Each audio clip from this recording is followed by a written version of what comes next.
जो विधानसभा आने वाले 6 महीने बाद विधानसभा है उसमें टिकट नहीं मिलेगी। गांव लोकसभा क्षेत्र को छोड़ के यहाँ पे वो रैली करने आए हैं और कर रहे रावदान सिंह और धर्मवीर सिंह के बीच, बीजेपी और कांग्रेस के बीच। इसलिए ये एरिया है थोड़ा कॉम्प्लेक्स। एक मुद्दा है वो है अग्निवीर स्कीम का, उसको कितना कैश, पहले तो टिकट नहीं दी, फिर स्टार प्रचारक से भी आपका नाम हटाया गया, सरकार उसमें मंत्री है और ये पिछली सरकार में मंत्री थे, तो इनके दायित्व। सबसे बड़ी बात है आपके पास मुद्दा है, अगर आप उसको ढंग से नहीं उठा पाते हो तो लोक दल की तरफ से बंसीलाल को इसी क्षेत्र से हराया था।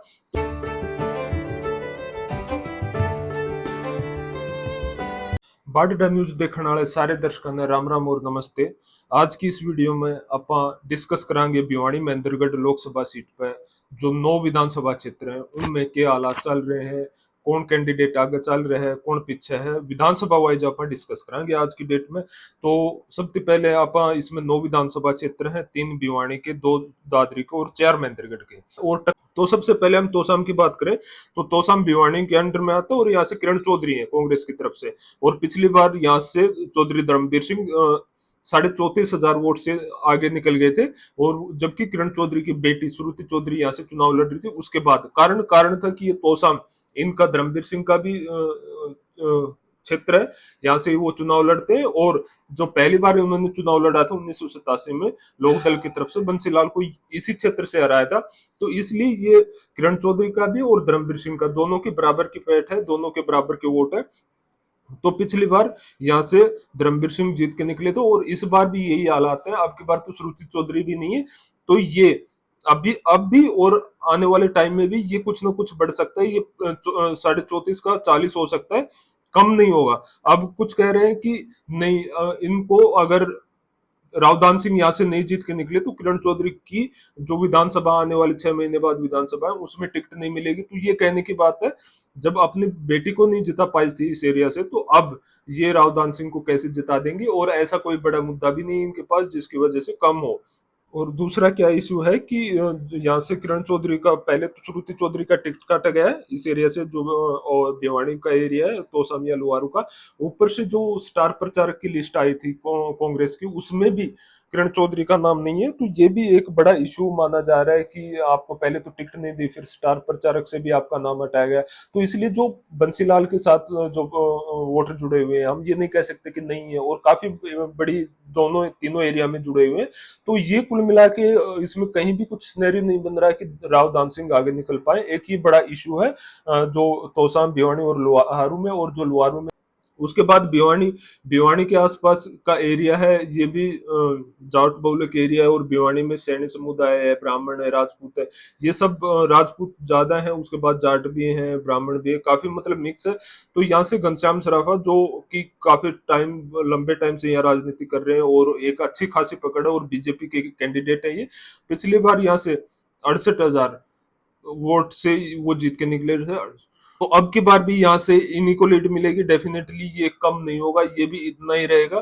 तो ये 70 हो सकता है, तो कम होने से रहा, क्योंकि पिछली बार जो श्रुति चौधरी आती है वो भिवानी एरिया से आते हैं, भिवानी और महेंद्रगढ़, भिवानी और चरखी दादरी एरिया से। तो ये भी यहाँ पे भी बढ़ेगा। और किसान आंदोलन की बात करोगे तो किसान आंदोलन का इतना प्रभाव इन सीटों पे नहीं है।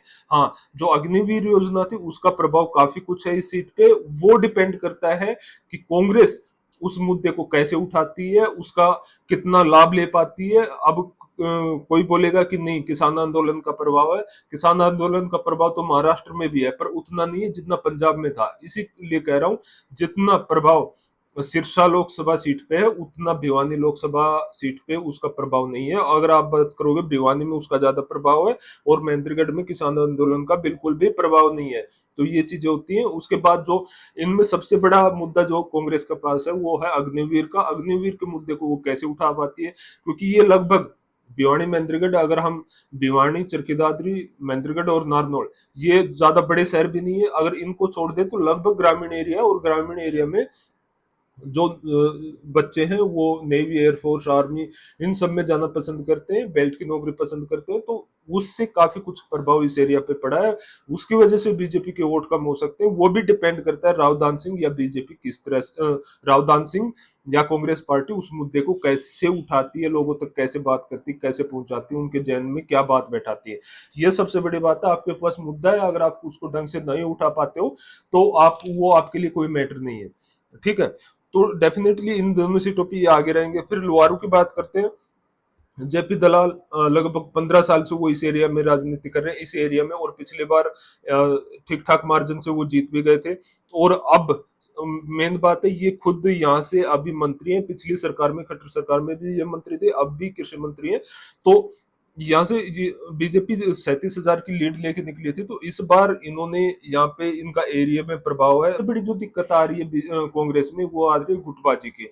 ऐसा सुनने में आ रहा है कि जैसे अभी यहाँ पे जब यहाँ पे लोहारू में जो कांग्रेस का कार्यालय का उद्घाटन था 10 दिन पहले, तो उस टाइम कुछ ऐसी घटनाएं हुई जिसकी वजह से जो एंटी बीजेपी वोट था जो जाट कम्युनिटी का, वो अब वापस से, क्योंकि यहाँ पे कुछ राजवीर भट्टारिया और जो चौधरी सोमवीर सिंह है, जो उनके बीच में कुछ बहसबाजी हुई थी, वो कुछ हुआ था, उसकी वजह से यहाँ से भी पहले उम्मीद थी कि रावदान सिंह यहाँ से जीत के निकलेंगे, बाकी अब ऐसा नहीं लग रहा है। और सबसे बड़ी बात होती है, जब आपको किसी सरकार ने मंत्री दे रखा है, आपका मंत्री है, कृषि मंत्री है, और इन्होंने कृषि की कुछ योजनाएं, कृषि मेला भी लगाया था, पशुधन मेला भी लगवाया है, इसके अलावा जो ड्रोन का पहली बार प्रशिक्षण भी इसी एरिया में किया गया था, तो और भी बहुत सारी ऐसी योजनाएं जो ये लेके आए हैं। और आपका एक एरिया में मंत्री है, तो आप चाहे बेसिक से कुछ भी हो, वो इफेक्ट करता है उस एरिया को। तो ये 3 सीट भिवानी से तो कहीं भी अभी ये नहीं लग रहा कि रावदान सिंह आगे चल रहे हैं। यहाँ से हम मान रहे हैं कि धर्मवीर सिंह आगे चल रहे हैं, यानी बीजेपी आगे चल रही है। अगर आप कोई वीडियो देख रहे हो और आपकी कुछ कमेंट है, तो वो कृपया बताएं, उनकी बात करेंगे। जो मेन मुद्दे हैं कृषि कानून, तो वो यहाँ पे कुछ ज्यादा प्रभाव है नहीं। हाँ, अग्निवीर का अगर लीड कम कर सकती है तो वो डिपेंड करेगा आने वाले 5-7 दिन में। तो डेफिनेटली फिलहाल ये मेरे को लग रहा है, ये अब भी बीजेपी की लीड में, और आने वाले टाइम में भी बीजेपी की लीड में रहेंगे। कि करते हैं कि चरखी दादरी के जो 2 एरिया आते हैं, बाडडा से बात करें तो नैना सिंह चौटाला फिलहाल यहाँ से जेजेपी की तरफ से विधायक है, और ये अभी सांसद का चुनाव लड़ रही है जेजेपी की तरफ से, हिसार लोकसभा क्षेत्र से। और चरखी दादरी से सोमवीर सिंह सांगवान इंडिपेंडेंट है, ये इंडिपेंडेंट कैंडिडेट है, अभी इनका न्यूज भी निकल के आ रही थी। तो ये दोनों है, ये एरिया एक तरफ से कुछ नहीं कह सकते इस एरिया को, ये एरिया फिलहाल बराबर ही है। क्योंकि अगर पिछली बार देखोगे तो लगभग 46,000 की लीड लेके यहाँ से धर्मवीर सिंह निकले थे, और सबसे कम लीड रही थी 25,000 की, जो बाडडा एरिया में रही थी। तो ये जाट बहुलक एरिया है पूरा। और पिछली बार भी जो भी जाट आरक्षण की वजह से जो भी हुआ था, उसकी वजह से यहाँ पे कम वोट मिले थे।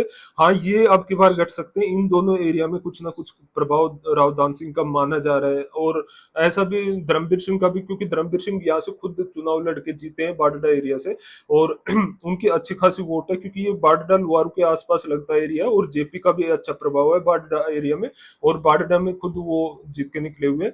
तो यहाँ पे अगर हम दोनों को बराबर चले, नहीं तो ये मान लेते हैं कि बाडडा हम बीजेपी के में डाल देते हैं, और कंडीशन भी ऐसी है।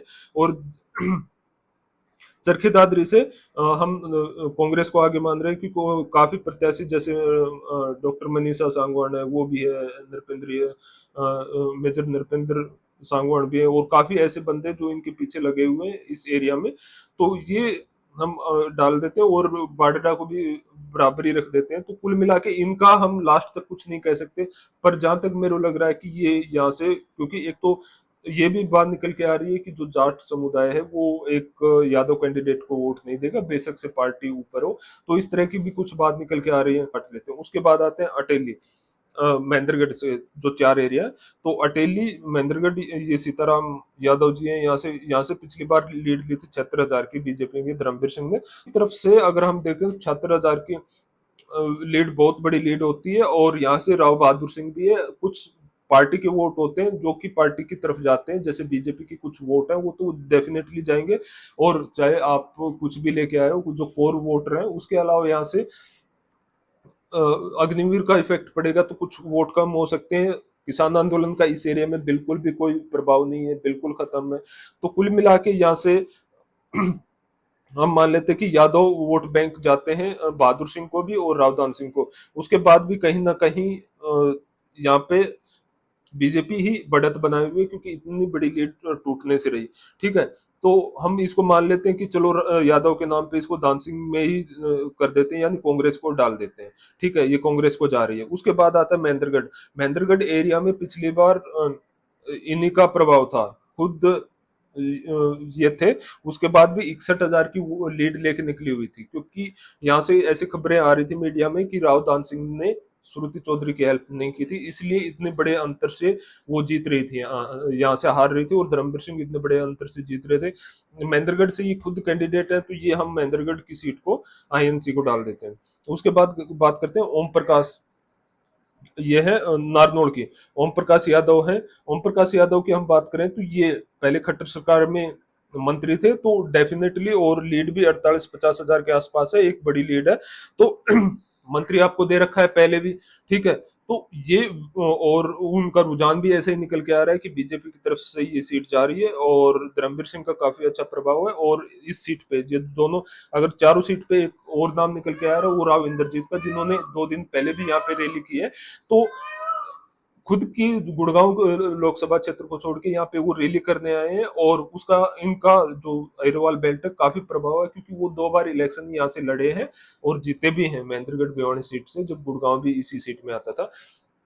तो कुल मिला के इन दोनों एरिया में, और अभय सिंह यादव अभी, जो अभी नायब सिंह सैनी की सरकार उसमें मंत्री है, और ये पिछली सरकार में मंत्री थे, तो इनके दायित्व भी मत था, और इनका प्रभाव पड़ेगा अगर किसी सरकार ने आपको एरिया में, जैसे अब हम बात करें रोहतक सोनीपत झज्जर, वो दीपेंद्र सिंह हुड्डा के पीछे अब भी क्यों लगे हुए हैं, क्योंकि वो मुख्यमंत्री दिया है और उन्होंने वहां पे काम करवाया है।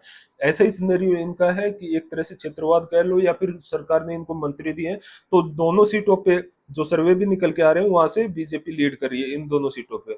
अगर इन दोनों सीटों पे कांग्रेस लीड कर रही है, और जो चरखी दादरी या एक सीट ये भी ले लें, तो कहीं ना कहीं अब भी बढ़त बीजेपी की ही बनी हुई है, आज तक बनी हुई है, और आगे भी आने वाले टाइम में रहेगी। अगर एक दो रैली यहाँ पे राव इंद्रजीत सिंह और करते हैं, तो डेफिनेटली ये अटेली वाली सीट भी कहीं ना कहीं आगे निकल के जाएगी बीजेपी को।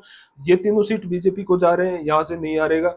ठीक है, उसके बाद हम बाडडा को मान लेते हैं कि बाडडा या दादरी एक जाता है।